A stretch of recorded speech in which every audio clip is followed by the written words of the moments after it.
আপনার স্কুল জীবনের কথা একটু মনে করে দেখুন। পরদিন আপনার স্কুল আছে, খুব সকালে ঘুম থেকে উঠতে হবে, রেডি হতে হবে, কিন্তু সারা রাত আপনার ঘুম হচ্ছে না। কারণ মধ্যরাত্রিরে যে লিওনেল মেসির খেলা, মধ্যরাত্রিরে যে বাংলাদেশ থেকে প্রায় 8,500 কিলোমিটার দূরে স্পেনে লিওনেল মেসি মাঠে নামবেন। আপনি আপনার সেমিস্টার ফাইনাল পরীক্ষার আগের রাতের কথা চিন্তা করে দেখেন। আপনার পরদিন পরীক্ষা, আপনার অনেক টেনশন, আপনি অনেক কিছু পারছেন না, তারপরও একটু আনন্দের মুহূর্তটা আপনি ভাগাভাগি করে নিচ্ছেন স্প্যানিশ লা লিগায় লিওনেল মেসিকে দেখবেন দেখে। মেসির সঙ্গে আপনার কোনো রক্তের সম্পর্ক নেই, মেসির সঙ্গে আপনার কোনো পারিবারিক বন্ধন নেই, লিওনেল মেসি আপনাকে চেনেও না। তারপর আপনি কেন লিওনেল মেসিকে এত ভালোবাসেন? তারপরও কেন লিওনেল মেসির খেলা দেখার জন্য আপনি রাত জেগে থাকেন?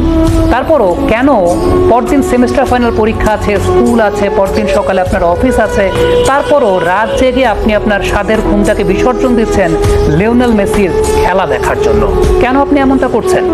কারণ লিওনেল মেসি আপনাকে আপনার জীবনের অন্যতম সুন্দর কিছু মুহূর্ত উপহার দিয়েছে, যে মুহূর্তগুলো খুবই পিওর, যে মুহূর্তগুলো আপনার জীবনে আপনার শেষ নিঃশ্বাস পর্যন্ত মনে থাকবে। ফুটবল বিশ্বে অনেক কিছু লিওনেল মেসি দিয়েছেন, আপনাকে আমাকে অনেক মুহূর্ত সাক্ষী করেছেন। লিওনেল মেসির ফুটবলের যে ছন্দ, ফুটবলের যে জাদু, ফুটবল যদি একটা কবিতা হতো, সেই কবিতার ছন্দটাও লিওনেল মেসি, সেই কবিতার কবির নামও লিওনেল মেসি।